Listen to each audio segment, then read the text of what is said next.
एक एक रुपए के लिए एक पैसा के लिए मोहताज है।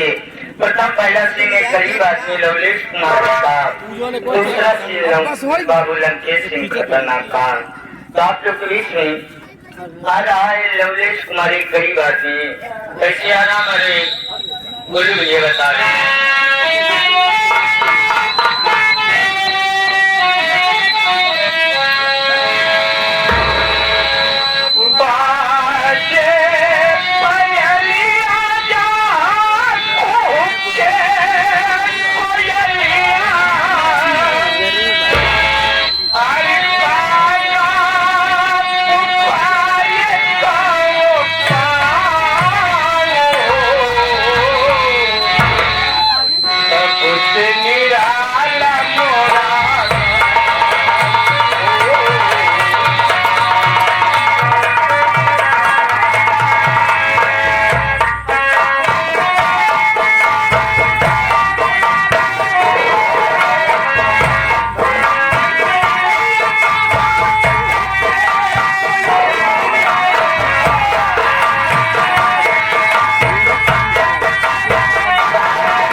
भैया रे पैसा काम नहीं है, बहुत बड़ी मंडली, बहुत बड़ा बड़ा मंडली ऐसा काम करने वाले हैं। साथियों दीजिए मैं कौन हूँ, कहाँ का रहने वाला हूँ, मेरा नाम क्या है। दोस्तों मैं बांदा शहर का रहने वाला हूँ। मेरा नाम लवलेश कुमार है। मुझसे छोटी एक मेरी बहन जिसका नाम लक्ष्मी देवी है।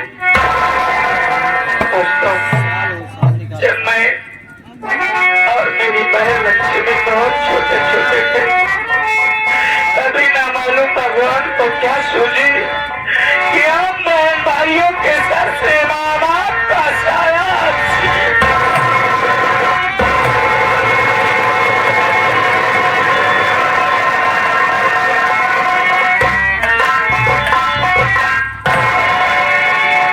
मेरी माँ और मेरे पिताजी इस दुनिया को छोड़ करके भगवान को प्यारे हो गए।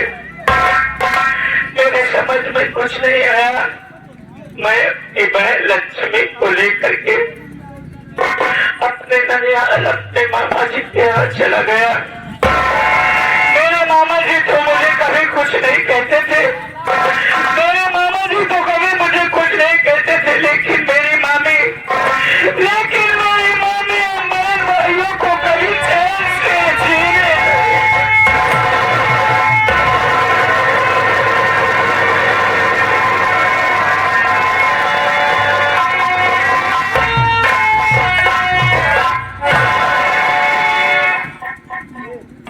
एक बात है, मामा जी मुझे अपने पास बिठा करके कुछ बातें बता रहे। अंदर मेरी माँ ने मेरी बहन लक्ष्मी को इतनी बेरहमी से पीट रही थी, इतनी बेरहमी से पीट रही थी कि वो मार मुझसे देखी रह गई। दोस्तों, मेरी बहन लक्ष्मी मेरे पास बात करके आई और मुझसे कहने लगी कि भैया मुझे यहाँ से लेकर के अपने घर चलिए। अरे मैं 2 टाइम के बजाय कई टाइम खाना खा करके सो जाऊंगी, लेकिन इस घर में एक पल भी नहीं रहूंगी। मेरे समझ में कुछ नहीं आया। मैं अपनी बहन लक्ष्मी को लेकर के अपने घर बाधा चलाया, मेहनत मजदूरी का काम करके खिलाता रहा। मेरी बहन लक्ष्मी सयानी हो गई। जिसकी शादी आज से 20 किलोमीटर दूर गांव से तमको बाबू लंकेश के यहाँ कर दिया।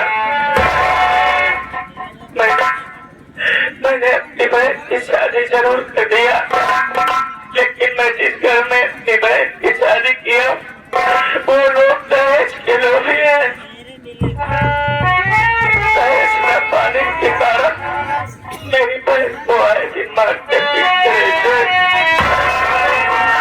अरे इतना ही नहीं, मैं जब भी कभी अपनी बहन को बुलाने जाता हूँ वो लोग मुझे मेरी बहन से मिलने तक नहीं देते। बाबूजी यही कहते हैं कि सबसे पहले तो अपना दहेज दे, उसके बाद अपनी बहन को लेकर के जा।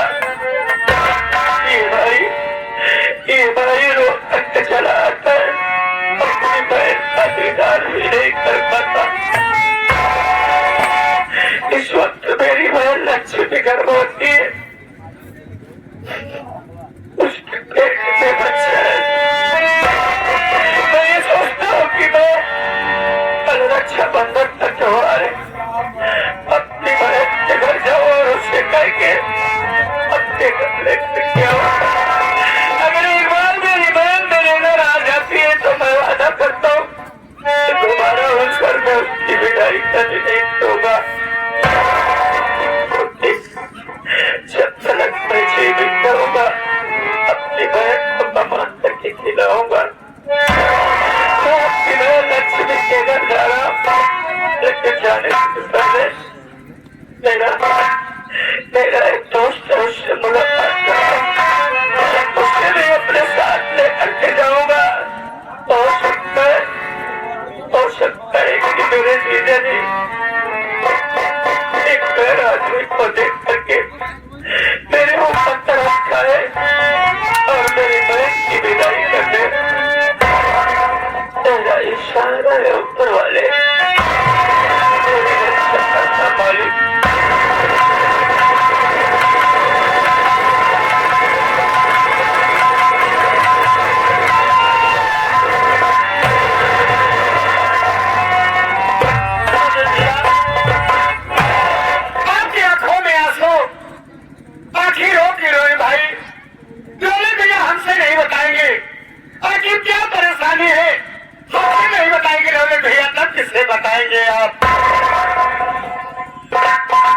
मेरे दोस्त, अगर मैं तुझसे नहीं बताऊंगा तो किससे बताऊंगा कि मैं क्यों रो रहा हूँ। नंदा, तो तुझे जानता है कि मेरी बहन लक्ष्मी के अलावा मेरा इस दुनिया में कोई नहीं है। मुन्ना, मैं जिस घर में अपनी बहन की शादी कर दिया वो लोग दहेज के लोभी है। मेरी बहन को आए दिन मारते पीटते रहते हैं। मुन्ना,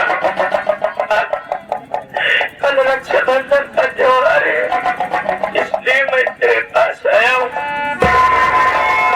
मैं ये सोचता हूँ कि तू मेरे साथ मेरे जीजा जी के घर चला और उनसे कह के मेरी बहन की विदाई करा दे। मेरे भाई, एक बार अगर मेरी बहन मेरे घर आ जाती है तो मैं वादा करता हूँ तो घर में उसकी विदाई नहीं करूँगा। मेरे भाई,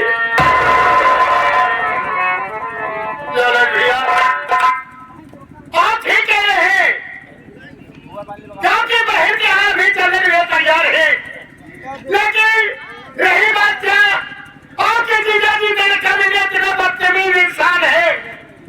अगर हमारे भी जाने पे आपकी जीजा जी आपकी बहन की विदाई जाती है तो लोगों भैया मेरा भी मान सम्मान घट जाएगा। मैं नहीं जाऊंगा। भैया, मैं आपके हाथ जोड़ता हूँ, आपके पाँव पड़ता हूँ और आप अकेले अपने जीजा के हाथ चले जाए। अगर जीजा जी आपकी बहन की विदाई करते हैं तो बहन के साथ में लिवा के आना, नहीं तो वरना बहन का हाल समाचार लेके चले आना। भाई नंदा, अरे कोई जाए या न जाए रे, मैं तो अपनी बहन के घर जरूर जाऊंगा। मैं इस वक्त अपनी बहन के घर जा रहा हूँ। मन्ना,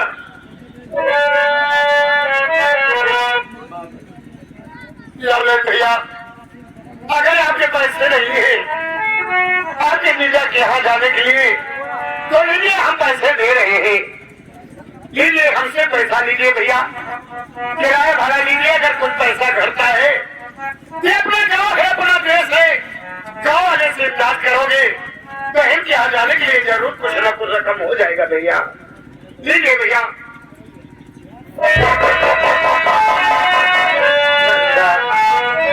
अरे तूने इतनी मदद मेरी की है,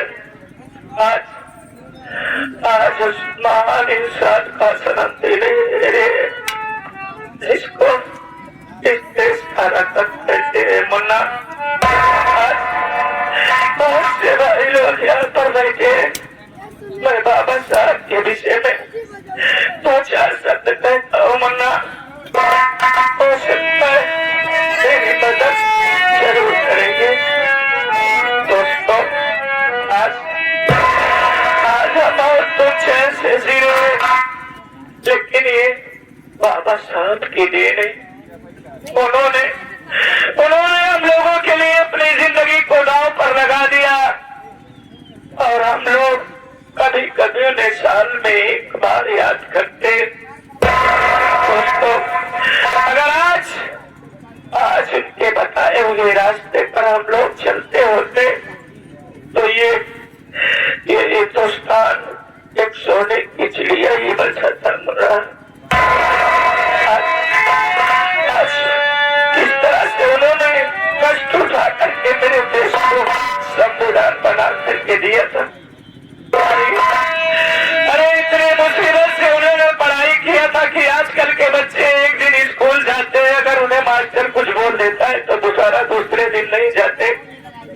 लेकिन हमारे बाबा साहब अपनी जान की बाजी को लगा करके अपनी पढ़ाई किया और उन्हीं की देन है जो आज हम सब एक साथ में बैठे।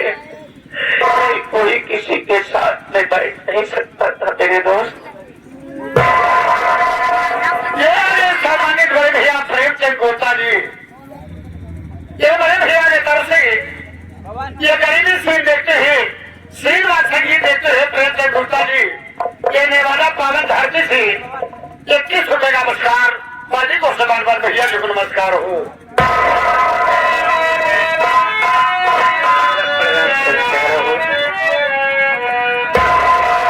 ओ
साहब 51 भाई नमस्कार बाबा साहब के लिए पर पंडितों से बार बार नमस्कार हो।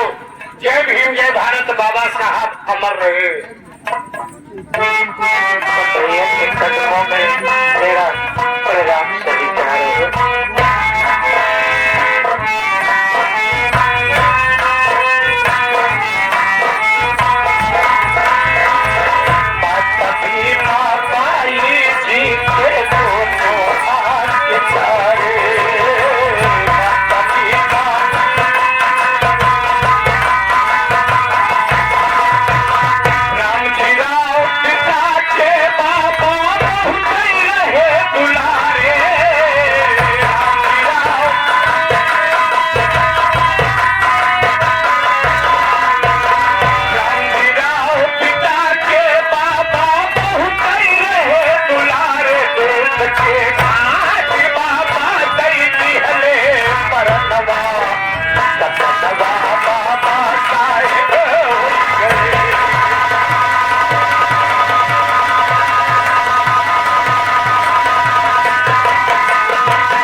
से पढ़ाई किए थे। अरे इतना ही बाबा साहब को स्कूल में दाखिला भी नहीं दिया जा रहा था। अरे बड़ी मुश्किल से उनका एडमिशन कराया गया तो उन्हें स्कूल के अंदर नहीं बाहर बाउंड्री के पास बिठाया जाता था। और कभी कभी उन्हें प्यास लग जाती थी मेरे दोस्त, तो कोई उन्हें पानी नहीं देता था। एक दिन की बात है, बाबा जी को बड़ी जोरों से प्यास लगी थी और बाबा जी ने मास्टर साहब से ये कहा कि मुझे बड़ी जोरों से प्यास लगी है। मास्टर साहब ने चपरासी से ये कहा कि इस बच्चे को पानी पिला दो, लेकिन वो चपरासी इतना कमीना इंसान था कि हमारे बाबा साहब को पानी नहीं पिलाया। सारे दिन भूखे प्यासे तड़पते हुए वही बैठे रह गए। इसके आगे के बाद किस तरह से उन्हें पढ़ाई किया है मैं बताता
धंधा काफी पैसा मिल गया है रे।